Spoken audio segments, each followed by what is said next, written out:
2020 match தான் life கடைசி வரைக்கும் அடிச்சு நீ ஆடு மாம என் மாம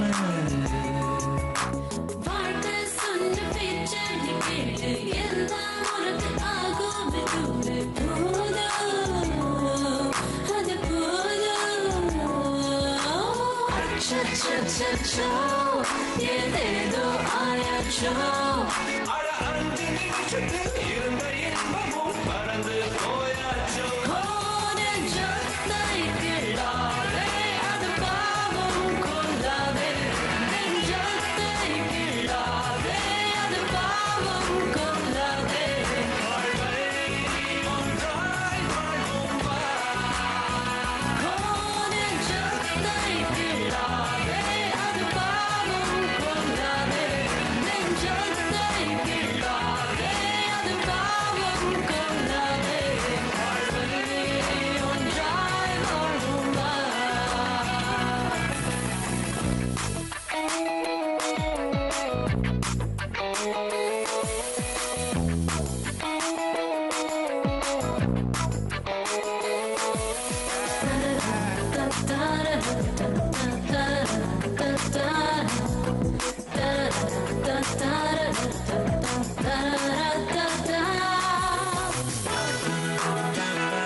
மணலில் ஹவுஸ் கட்டினால் கடல் நீர் தான் இருக்குதா ஆன போதிலும் வீடு கட்டு நீ தினமும் ஒரு கிராமதான் டென்ஷன் தனக்கேறுதா தன்னின் தனிமைய கத்தி பாரு ஓ இன்பம் கூடவே துன்பம் ஒட்டிக்கும் ரெண்டும் பியூட்டிஃபுல் காம்போ இன்பம் பாதிதான் துன்பம் பாதிதான் Life's a wonderful rainbow கொஞ்சம் நீயும் யோசிச்சு பாரு உனக்கு இல்லை பேஜாரு அது பாவம் கொள்ளாதே நெஞ்சத்தை கிள்ளாதே அது பாவம் கொள்ளாதே வாழ்வை ஒன்றாய் வாழ்வோம் வா.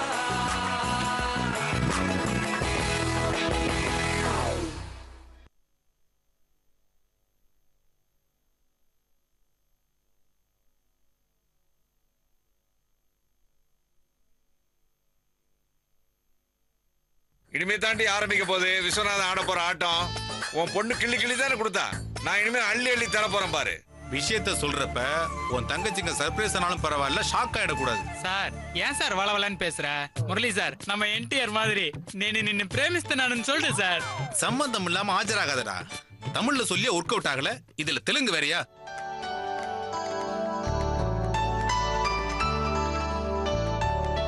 ஓகே முரளி, நான் அர்ஜென்ட்டா கிளம்பணும். Bye by.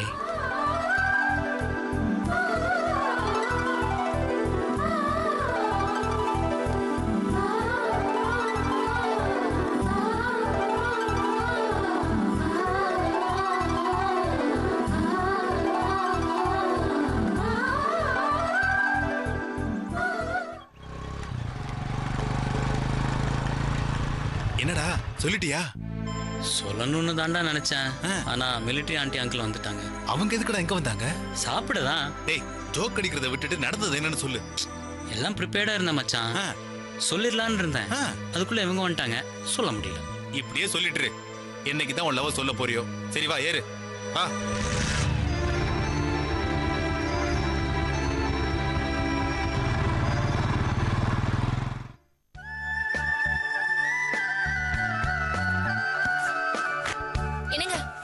சாப்பிடுறதுக்கு சாப்பாடு எடுத்து வைக்கட்டா? அதெல்லாம் வேணாம். என்னாச்சு, வெளியிலே சாப்பிட்டு வந்துட்டீங்களா? இல்ல, நைட் எங்கேயாவது வெளியில போய் சாப்பிட்டுட்டு அப்படியே படத்துக்கு போலான்னு பார்த்தேன். ஐயா ரொம்ப ஹாப்பியான மூட்ல இருக்கீங்க போல இருக்கு. சரி, அக்கா பார்த்து பணத்தை கொடுத்துட்டீங்களா? இல்லங்க, இந்த தடவை சொன்ன டைம்க்கு எந்த டிலேவும் இல்லாம பணத்தை கரெக்டா கொடுக்கணும்னு நினைச்சோம். அதுக்காக day and night over time பார்த்து அக்கா நம்ம மேல வச்சிருக்கிற கான்ஃபிடன்ஸ எப்படியோ கீப் அப் பண்ணிட்டோம். இந்த தடவை பணம் கொடுக்கறப்போ அப்பா எல்லாம் எவ்வளவு அகைன்ஸ்டா இருந்தாங்க தெரியுமா? நான் வீட்டுக்கு போனதும் ஏதோ எதிரியை பாக்குற மாதிரி பார்த்தாரு. என்கிட்ட கை நீட்டி சண்டை போட்டிருக்காரு. அதுக்கு காரணம் நம்மள பிடிக்காததுனால இல்ல, நம்ம மேல பொறாமையும் இல்ல. அவர் பிசினஸ் ஆரம்பிக்கிறதுக்கு கஜினி முகமது மாதிரி பல தடவை பல டைப்ல போராடி பார்த்துட்டாரு. ஆனா அக்காவுக்கு அவர் மேல நம்பிக்கையே வரல. ஆரம்ப காலத்திலே இந்த மாதிரி எல்லாம் பேசி சொத்தை அழிச்சதே ஒரு காரணம். அதனால எனக்கு மட்டும் நோ சொல்றான், ஆனா உனக்கு மட்டும் கேட்கும் போதெல்லாம் தரான்னு சொல்றாரு. ஆனா நான் அவர்கிட்ட சொல்ற ஒரே வார்த்தை கமிட்மெண்ட். அந்த கமிட்மெண்ட் எங்க கிட்ட இருக்கு. இது வரைக்கும் குறிப்பிட்டு சொன்ன தேதிக்கு நாங்க முன்னாடியே கொடுத்துட்டோமே தவிர பின்னாடி போனதில்லைன்னு சொன்னேன். அதனாலதான் கேக்குறேன், அக்கா என்ன சொன்னாங்க? என்னங்க நான் கேட்டுட்டே இருக்கேன், நீங்க எதுவுமே சொல்லாம யோசனையிலே இருக்கீங்க. ஏதாவது பிரச்சனையா? அதெல்லாம் ஒண்ணு இல்ல. வந்த உடனே விசாரணை கமிஷன்ல கேள்வி கேட்கற மாதிரி கேட்காதுன்னு எத்தனை தடவை சொல்லிருக்கேன். நாள் முழுக்க அலைஞ்சு திரிஞ்சு வந்திருக்கேன். ஒரு 5 நிமிஷம் ரிலாக்ஸ் பண்ணக்கூடாதா?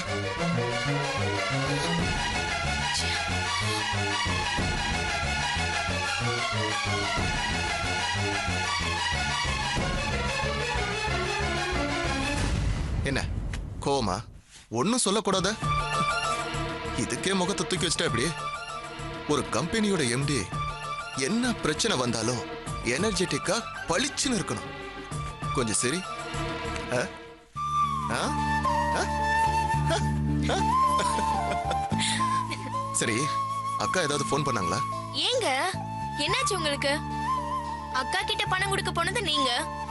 என்ன சொல்றதா இருந்தாலும் அக்கா உங்ககிட்டயே சொல்லிருப்பாங்களே, அதுக்காக எனக்கே ஃபோன் பண்ணணும்? என்னங்க என் முகத்தை பார்த்து சொல்லுங்க, அக்கா கிட்ட பணத்தை கொடுத்தீங்களா இல்லையா? என்ன விஜய், என் மேல நம்பிக்கை இல்லையா? என் மேல எனக்கு இருக்கிற நம்பிக்கையை விட உங்க மேல எனக்கு அதிக நம்பிக்கை இருக்கு. அதனாலதான் நீங்க புது பிசினஸ்ல இறங்கும் போது கூட என்கிட்ட இருந்த நகையெல்லாம் எதுவுமே கேட்காம உங்ககிட்ட கொடுத்தேன். அது வேற விஷயம். முதல்ல நான் கேட்ட கேள்விக்கு ஸ்ட்ரைட்டா பதில் சொல்லுங்க. அக்கா கிட்ட பணம் கொடுத்தீங்களா இல்லையா? ஆமா இல்லையான்னு மட்டும் சொல்லுங்க. ஆமா இல்ல. என்னங்க நீங்க ரெண்டுத்தையும் சொல்லி குழப்புறீங்க? வீணா டென்ஷன் பண்ணாதீங்க, சொல்லிட்டேன். நான் சொல்றத ஒரு நிமிஷம் பொறுமையா கேட்டுட்டு அப்புறமா பேசு. சொல்லுங்க. நான் பணம் கொடுத்தது உண்மை, ஆனா அதை உங்க அக்கா கிட்ட கொடுக்கல. பின்ன உங்க அப்பா கிட்ட தான் கொடுத்தேன். என்னங்க சொல்றீங்க? அப்பா கிட்ட கொடுத்தீங்களா? உங்களுக்கு என்ன புத்தி கிட்ட ஏதாவது கெட்டு போச்சா? அப்பாவை பத்தி நல்லா தெரிஞ்சு போய் அவர்கிட்ட கொடுத்திருக்கீங்க. நீங்க என்ன முட்டாளா? ஏய் விஜய், ஸ்டாப் இட். என்ன உன் இஷ்டத்துக்கு வாக்கி வந்த மாதிரி பேசிட்டு இருக்க? இன்னைக்கு உங்க அக்காவை பாக்குறதுக்காக பேங்க்குக்கு போற வழியில உங்க அப்பாவை பஸ் ஸ்டாண்ட்ல பார்த்தேன் நானு. என்ன பண்ற ரத்னம்? காலைல பிரைட்டா ரைஸ் ஆகிற சன்னு ஈவினிங் மறைஞ்சது இல்ல? அந்த மாதிரி தான் ஒரு காலத்துல நான் ஓஹோன்னு இருந்தான்ப்பா. இந்த மாதிரி நடந்து போனதே கிடையாது. கார்ல தான் நான் போவேன். ஆமா, இங்க பஸ் ஸ்டாப் எங்க இருக்கு? இன்னும் கொஞ்ச தூரம் போனா பஸ் ஸ்டாப் வந்துரும் சார். ஓ, கடவுள் நம்மள பார்த்தது போதாது, அங்க நிக்கணும் இங்க நிக்கணும்னு சோதனை பண்றாப்பா. பண்ணட்டும், அவனும் காய நேர்த்தி விளையாடினா தானே அவனுக்கும் பொழுது போகும். இருந்தாலும் உங்களை அப்படி பார்த்துட்டு இப்படி பார்க்கறது ரொம்ப கஷ்டமா இருக்கு. என்ன பண்றது ரத்னம்? ஆனா இதெல்லாம் மாறதுக்கான காலம் நெருங்கிக்கிட்டு இருக்குப்பா. ஆரம்பத்துல ஜாதகம் ஜோசியம் இதெல்லாம் துளி கூட நம்பிக்கிறது இல்லப்பா. இப்போ கட்டங்கள் தான் ஒவ்வொரு மனிதனோட வாழ்க்கையின் சட்டங்கள்னு தெரிஞ்சு போச்சுப்பா. 7.5 முடிஞ்சு 2 மாசம் ஆகுதுப்பா. திரும்ப பிசினஸ் ஆரம்பிக்கிற வேலையில மும்முரமா இருக்கேன். என் பொண்ணு பேங்க் மேனேஜரா வேலை பாக்குறா. இங்க பாரு, ஒரு நாளைக்கு மினிமம் 10 பேருக்காவது பிசினஸ் லோனு வீட்டு லோன்னு கொடுத்துக்கிட்டு இருக்காப்பா. ஆனா பாரு, நம்ம நேரம் சரியில்லைப்பா. இத்தனை வருஷம் பெத்த பொண்ணு மேனேஜரா இருந்தோம், லோன் எனக்கு ஒர்க் அவுட் ஆகலப்பா. இப்ப எல்லாம் நல்லபடியா கூடி வருது. நம்ம ஒரு காஃபி சாப்பிடலாமா? இங்க பக்கத்துல ஒரு ஹோட்டல் இருக்கு. காஃபி ஜஸ்ட் 15 rupees தான்ப்பா. தீவிலே ஏத்திட்டாங்கன்னு மருமக வாரத்துக்கு ஒரு தடவை தான் காசே தரா.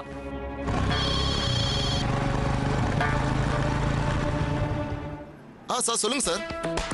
யோ, என் மாப்பிள வரான். நான் நடந்து போறத பார்த்தா ரொம்ப வருத்தப்படுவான். சார் ஒரு 20 minutesல வந்துடுறேன் sir. Sir just on the way தான். பேங்க்குக்கு போயிட்டு கேஷை ரிமிட் பண்ணிட்டு வந்துடுறேன் சார். ஓகே, அப்புறம் பார்க்கலாம்யா. Okay sir. சேகர், என்ன அந்த ஹோட்டல்ல டிராப் பண்ணிடுறியா? அர்ஜென்ட்டா ஒரு மீட்டிங் இருக்குப்பா. என்னப்பா யோசிக்கிற? சரி இருங்க மாமா.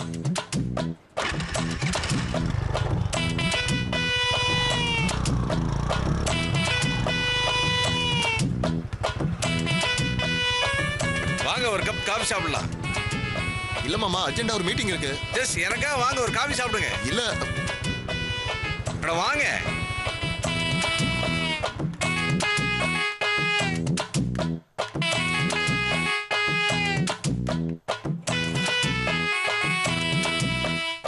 என்ன சாப்பிட்றீங்க சார்? ஏப்பா 2 காஃபி கொடு. Okay sir. அப்புறம் மாப்பிள புது பிசினஸ்லாம் எப்படி போயிட்டு இருக்கு? நல்லா போயிட்டு இருக்கு மாமா. இன்ஃபேக்ட் நாங்க எக்ஸ்பெக்ட் பண்ணதை விட ஆர்டர்ஸ் அதிகமாவே கிடைக்குது. உங்க பிசினஸ் பிளான்லாம் எப்படி போயிட்டு இருக்கு மாமா? நல்லா போயிட்டு இருக்கு. வெஞ்சர் கேபிட்டலிஸ்ட மூவ் பண்ணிட்டு இருக்கேன். நெக்ஸ்ட் மந்த் எல்லாம் ஸ்டார்ட் ஆயிடும். சரி. நீங்க வீட்டுக்கு போறீங்களா இல்ல வெளிய ஏதாவது மீட்டிங் போறீங்களா? இல்ல மாமா, வீட்டுக்கு தான் போகணும். அதுக்கு முன்னாடி சுஜாதாவை பேங்க்ல பார்த்து திரும்பவும் பணம் கேட்கவா? இல்ல மாமா, லாஸ்ட் மினிட் கிரைசிஸ் அப்பப்போ அவங்க பண்ண பண உதவியால தான் சொன்ன டைமுக்கு ஸ்டார்ட் பண்ண முடிஞ்சது. பணம் கொஞ்சம் கைக்கு வந்திருக்கு. பணம் வந்திருக்கா? அதான் அவங்கள பார்த்து தேங்க்ஸ் சொல்லி கொடுத்துட்டு போலான்னு வந்தேன். எவ்வளவு அமௌண்ட்? 50,000 ரூபா மாமா. Good good. இப்படிதான் இருக்கணும். எதிரே ஒரு கமிட்மெண்ட் இருக்கணும். அப்பதான் நம்ம ஹார்ட் ஒர்க் பண்ணும்போது சக்சஸ் கிடைக்கும்.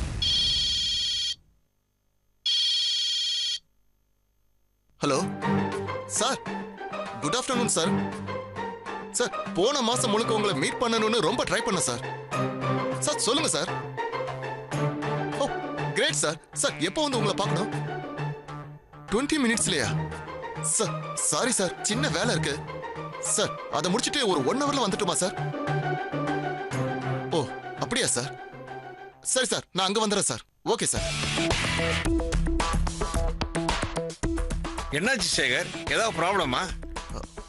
ப்ராப்ளம்லாம் இல்ல மாமா. கிளைண்ட் ஒருத்தர் சிங்கப்பூர் போறாராமா. அவரு 20 மினிட்ஸ்ல வர முடியுமா, ஆர்டர் பிளேஸ் பண்ணிடுறேன்னு கேக்குறாரு. இப்போ சுஜாதாவை வேற நேர்ல பார்த்து தேங்க்ஸ் சொல்லி கேஷ் கொடுக்கணும். அங்க போயிட்டு திரும்ப வந்த வழியே வந்தா தான் கிளைண்ட் ஆபீஸ்க்கு போக முடியும். அவரையும் மிஸ் பண்ண முடியாது. பேங்க்குக்கு போய் சுஜாதாவையும் பார்க்கணும். அதான் என்ன பண்றதுன்னு யோசிச்சுக்கிட்டு இருக்கேன் மாமா. நான் இன்னொரு லட்டு தின்ன ஆசையா? சேகர், என்ன எதிரில் வச்சுக்கிட்டு எதுக்கு இப்ப டென்ஷன் ஆகுறீங்க? இப்போ உங்க பிரச்சனை என்ன? ஆர்டர் கொடுக்க போற கிளையண்ட்டை 20 மினிட்ஸ்ல போய் பார்க்க போகணும். அதே சமயத்துல பேங்க்ல போய் சுஜாதாவை பார்த்து பணத்தை கொடுக்கணும். இந்த ரெண்டையுமே எப்படி ஒரே நேரத்தில் பண்ணணுங்கிறதானே? சிம்பிள்.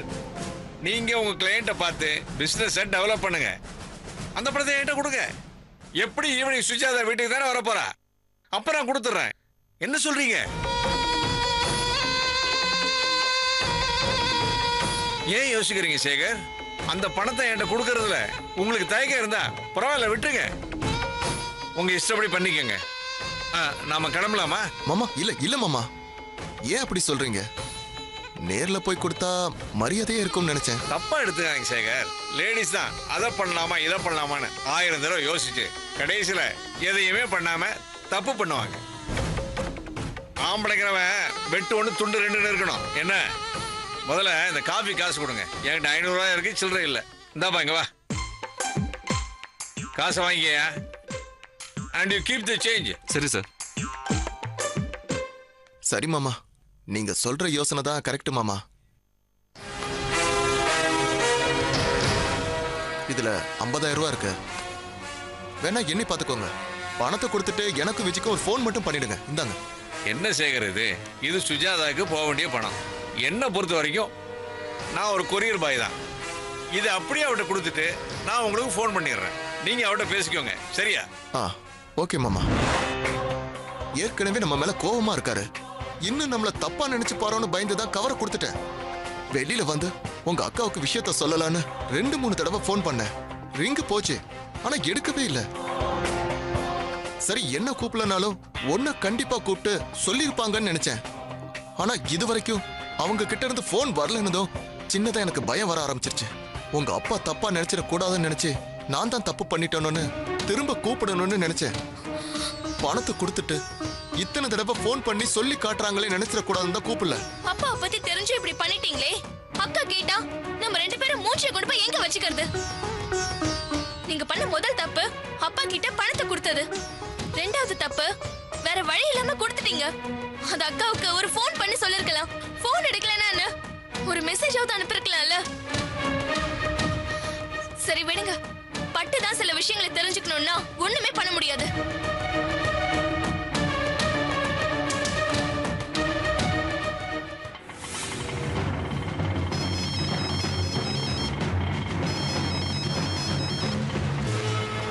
சொல்லு விஜி.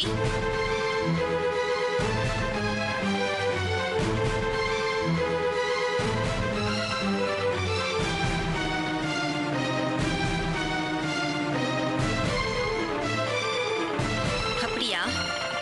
சரி சரி, அதுக்காக நீங்க 2 பேரும் சண்டை போட்டுக்காதீங்க, நான் பாத்துக்கிறேன். சரிக்கா.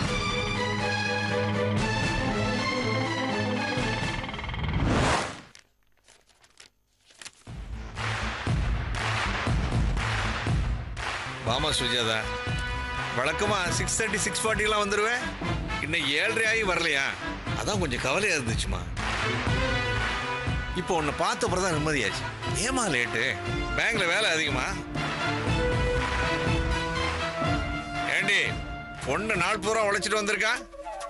முகம் எந்த அளவுக்கு டயர்டா இருக்கு பாரு. அவ ரிஃப்ரெஷ் ஆகிற மாதிரி இஞ்சி தட்டு போட்டு நல்ல டீயா போட்டு கொடு. ஏய், போடும்போது கொஞ்சம் எக்ஸ்ட்ராவே போட்டு கொடுறீ. நான் சொல்றது கேக்குதா? கேக்குது. என்ன பொண்ணு மேல திடீர்னு கரிசனம்? ஏதாவது பிரச்சனையில இருக்கீங்களா? இல்ல எசகு பிசகா தப்பு பண்ணிட்டு அவகிட்ட மாட்டிக்கிட்டு இருக்கீங்களா? ஏண்டி சுஜாதாவுக்கு ஒரு டீ போட்டு கொடுன்னு சொன்னதுக்கு இவ்வளவு சந்தேகப்படுவியா? உங்களை பத்தி எனக்கு தானே தெரியும்.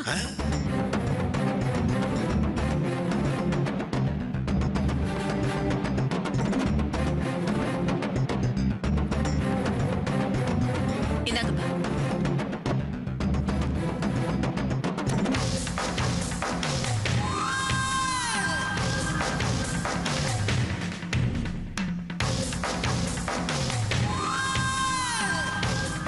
இன்னைக்கு என்னப்பா பண்ணீங்க? இது ப்ராஜெக்ட் ப்ரிப்பேர் பண்ணணும்னு சொன்னீங்க, பண்ணி முடிச்சிட்டீங்களா? விக்னேஸ்வரா, கண்ணை திறந்துட்டாப்பா. ஏமா, இத்தனை நாள் என் ப்ராஜெக்ட் பத்தி உங்ககிட்ட பேச நான் ட்ரை பண்ணுவேன், நீ அவாய்ட் பண்ணிட்டு போவ. இன்னைக்கு நீயே கேக்குறது உனக்கு என் மேல நம்பிக்கை வந்துருச்சுன்னு தெரியுதுமா. இன்னைக்கு நம்ம பழைய கிளைண்ட் ஒருத்தர் எதேச்சியா பார்த்தோமா. அவரோட சன் ஓஎம்ஆர்ல பெரிய சாஃப்ட்வேர் ஆபீஸ் வச்சிருக்கானாமா. கிட்டத்தட்ட ஒரு 500 பேருக்கு மேல அங்க எம்ப்ளாயிஸ் இருக்காங்களாமா. அவங்கள பிக்கப் பண்ணி டிராப் பண்றதுக்கு நல்ல ரெப்யூட்டடா நம்மள மாதிரி யாராவது டிராவல்ஸ் வச்சிருந்தாங்கன்னா என்கிட்ட சொல்லுங்கன்னு கேட்டாருமா. மினிமம் 5 வண்டி அதை வச்சிருக்கணுமா. ஏற்கனவே பண்ணிக்கிட்டு சில பேரோட ஆக்டிவிட்டி சரியில்லாதனால அவங்களெல்லாம் தூக்கிட்டாங்களாம். நல்ல ஆப்பர்ச்சுனிட்டி. என்ன பண்றது? மினிமம் ஒரு 10 lakhs இருந்தா தான் 5 வண்டியாவது போட முடியுமா. நீ மட்டும் லோன் கொடுத்தா நாளைக்கே பிசினஸ் ரெடிமா. சுஜாதா, டிஃபன் சாப்பிடுறியா இல்ல சாதமே சாப்பிடுறியா நைட்டுக்கு? ஏய், சீரியஸா பிசினஸ் பத்தி பேசிக்கிட்டு இருக்கும்போது சீரியல் வர மாதிரி வந்து டிஸ்டர்ப் பண்ணிக்கிட்டு இருக்க. இப்ப டிஃபனா சாதமாங்கிறதா முக்கியமா? விவசாய கிடையாது உனக்கு? எதுவா இருந்தாலும் ஓகேமா, சிம்பிளா இருந்தா போதும். சரிம்மா. Coming back to our discussion, இதுல எந்த தப்பும் வர்றதுக்கு வாய்ப்பு இல்லம்மா. ஆனுவல் கான்ட்ராக்ட், மாசம் மாசம் செக் வர போதுமா. டிரைவர்ஸ் பிரச்சனைய அப்பா பாத்துக்கிறேன். என்னம்மா சொல்ற? நான் ப்ரொசீட் பண்ணலாமாமா? அப்பா, ஷேக்கரை பாத்தீங்களா?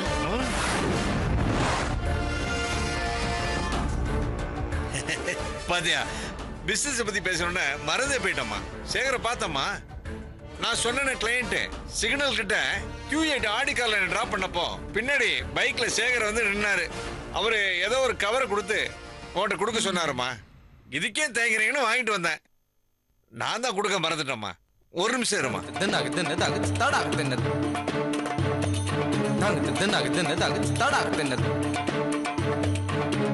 இந்தாம்மா, இந்த கவர் தான்.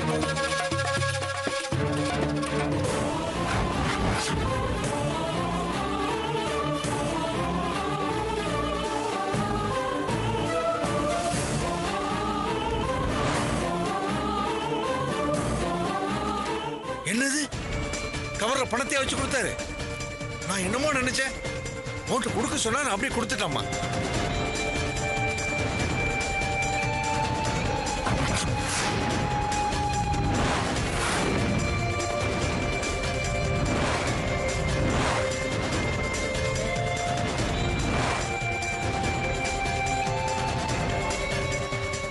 என்னப்பா, சேகர் உங்ககிட்ட 50,000 ரூபாய் கொடுத்ததா சொன்னாரு. ஆனா இதுல 45,000 ரூபாய் தான் இருக்கு. பணம் குறையுதே. என்னமா சொல்ற? பணம் குறையுதா? அதேமா நீ என்கிட்ட கேக்குற? சேகர் ஒரு கவர் கொடுத்தாரு, அதை நான் அப்படியே உன்கிட்ட கொடுத்துட்டேன். பின்ன கூட நீ தானமா பிரிச்ச. அப்புறம் பணம் குறையுதுன்னு ஏதோ வேலைக்காரனை சந்தேகப்படுற மாதிரி சந்தேகப்படுற என்னமா நினைச்சிட்டு இருக்க? ஓ சம்பாத்தியத்துல குடும்பம் நடத்துறதால நீ என்ன வேணாலும் பேசலாமா? எப்படிமா நீ என்ன கேட்கலாம்? என் லைஃப்ல யாரும் என்ன இப்படி அவமானப்படுத்துறது இல்ல. பணம் வேணா கேட்பேனே தவிர கேட்காம அடுத்தவன் பணத்தை அது யாருதான் இருந்தாலும் சரி, பெத்த பொண்ணுதான் இருந்தாலும் தொடக்கூட மாட்டோமா. என்ன போய் ரொம்ப அவமானமா இருக்குமா? பெத்த பொண்ணு இப்படி எனக்கு சந்தேகப்படுறது? இங்க பாரு சுஜாதா, பணம் குறையுதுன்னு என்ன கேட்கறல்ல, அத பணத்தை கொடுத்து சேட்ட கேட்க வேண்டியதானே. அவன் 5000 குறைச்சு கூட வச்சிருக்கலாம்ல. அவன் மேல சந்தேகப்பட மாட்டியா நீ? நீ ஜென்யூனா இருந்தா என்ன பண்ணிருக்கணும்? முதல்ல அவனுக்கு போன் பண்ணி திட்டி இருக்கணும். அதை விட்டுட்டு என் மேல சந்தேகப்படுற? இத பாருமா, பணம் இல்லாம இருக்கேங்கிறதுக்கா வீண் படி எல்லாம் சுமத்தாத. என் புத்திய நானே செருப்பால் அடிச்சுக்கணும். சேகர் கேட்டப்பவே ஒண்ணும் முடியாது சொல்லியிருக்கணும், இல்ல கவர்ல என்ன இருக்குன்னு கேட்டிருக்கணும். வெட்டியா தபால்கார வேலை பார்த்துட்டு அபாண்டமா படி சுமக்க வேண்டியிருக்கு. இத பாரு சுஜாதா, எல்லாத்துக்கும் ஒரு அளவு இருக்கு. அப்புறம் நான் மனுஷனா இருக்க மாட்டேன்.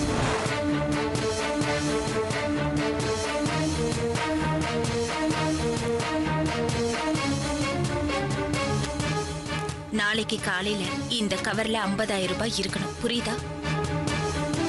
சத்தமா பேசினா பொய் உண்மையாயிடாது.